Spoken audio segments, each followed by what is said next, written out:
अस्सलाम वालेकुम जी, आपका अपना खुज़ामा मुश्ताक आपकी खिदमत में हाज़िर है। सलाम अर्ज़ है, जवाब फ़र्ज़ है। आज मैं आपको उस जगह पे लेके आया हूँ, एक तारीख़ी मुकाम पे, जिसका नाम है नादरा बेगम का मकबरा। नादरा बेगम की हिस्ट्री के बारे में पहले जान लेते हैं। इसको विज़िट करने से पहले, नादरा बेगम थी जहांगीर की पोती और इनके वालिद का नाम था परवेज़ और इनकी शादी हुई थी दारा शिकोह से, जो कि शाहजहाँ के बेटे थे। दारा शिकोह और औरंगज़ेब आलमगीर के अंदर तख्त के लिए काफ़ी जंगें हुई, जिस जंग के नतीजे में औरंगज़ेब आलमगीर तो तख्त लेने में कामयाब रहा, लेकिन दारा शिकोह वहाँ से भाग निकला और जाके बलूचिस्तान के इलाके में जाके पनाह ली। उस पनाह गुज़ीर के अंदर जहाँ पे वो रुका हुआ था, उधर के लोगों ने औरंगज़ेब आलमगीर को बताया कि इसने यहाँ पे पनाह ली हुई है, तो उसके लिए वो पनाह अच्छी साबित नहीं हुई और वहाँ से इसे गिरफ़्तार करके आगरा के अंदर भेजा जाने लगा। उसी पनाह के अंदर नादरा बेगम की वफ़ात हो गई। वफ़ात के बाद, क्योंकि दारा शिकोह को मालूम था कि नादरा बेगम की जो रूहानी अकीदत है वो मीर आलम शाह साहब के साथ है, जिनका मकबरा लाहौर के अंदर मौजूद है, तो इन्हें वहाँ से बलूचिस्तान से यहाँ पे लाया गया। उन्हीं के साथ इन्हें मदफन किया गया।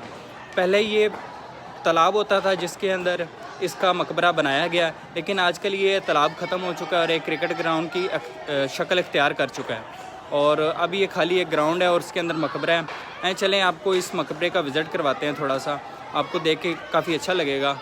उस दौर की भी जो मुग़ल मॉन्यूमेंट हैं वो अपनी असल हालत में मौजूद तो नहीं है, लेकिन बिल्कुल एक सतून की तरह कामयाब खड़े ज़रूर हुए हैं। चलें मेरे साथ आपको दिखाता हूँ। जैसे कि आप मेरे पीछे देख सकते हैं, लोग क्रिकेट खेल रहे हैं। फ़िलहाल तो ये अपनी हालत के अंदर मौजूद नहीं है और इसी साइड पे देखा जाए तो ये मेरे पीछे टेंट लगे हैं मैं, और इस साइड पे भी लोग क्रिकेट ही खेल रहे हैं। तो ये बिल्कुल एक प्लेग्राउंड बन चुका है और उसी के अंदर ये मेरी बैक साइड पे आपको ऐसे दिखाते चलूँ कि ये एक रास्ता था, वो आगे जाके मकबरा बना हुआ है दरख्तों की बैक साइड पे।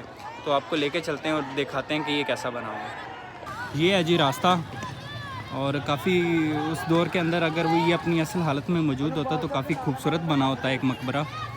और देखें, एक बड़ा ब्रिक सा रास्ता बनाया गया और ये जो साइडों पे होता था ये सारा तालाब होता था।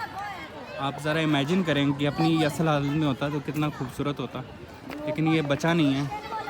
ये पहुंच चुके हैं आप बिल्कुल सामने मकबरे के सेंटर में नादरा बेगम की कब्र है और ये जैसे मुग़ल आर्किटेक्ट होता था बिल्कुल वैसे ही है। जो यहाँ का संगे मरमर है वो, जैसे कि आपको पहले मकबरों का हाल बता चुका हूँ कि कहते हैं कि वो उतार लिया गया है। यहाँ पे अब संगे मरमर बाकी तो नहीं बचा, लेकिन जो डिज़ाइनिंग है ये बिल्कुल वैसे ही है जैसे मुग़ल दरबारों में होती है।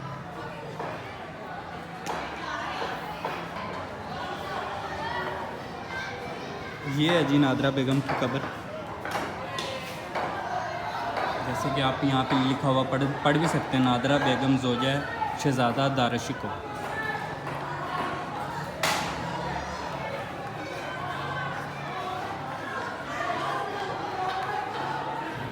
ये मुग़ल मॉन्यूमेंट जो बने हुए हैं, ये सब का कम से कम डिज़ाइन मुझे लगता है सेम ही होता है।